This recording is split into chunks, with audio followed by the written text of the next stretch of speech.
एक गाड़ी वाला अपने गधे को गाड़ी में जोते जा रहा था। अचानक गधा रस्सी तोड़कर गाड़ी से भाग निकला। वह अंधाधुंध भागता गया और उबड़ खाबड़ रास्ते पर निकल गया। वह बिना सोचे समझे भागे जा रहा था। भागते भागते वह एक ऊंचे टीले पर पहुंच गया, जहां से वह आगे कदम बढ़ाने वाला ही था कि उसके मालिक ने उसकी पूंछ पकड़ ली और उसे पीछे खींच लिया। गधे ने छुड़ाने की बहुत प्रयास की, लेकिन मालिक भी पूरी ताकत से उसे पीछे खींच रहा था।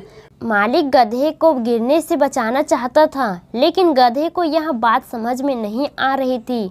आखिरकार मालिक ने उसे छोड़ दिया। ले, अगर तू जाना ही चाहता है तो फिर तेरी इच्छा। हट करने वाले को बाध्य नहीं करना चाहिए। मालिक से छूटते ही गधा आगे बढ़ा और टीले से नीचे गिर कर मर गया।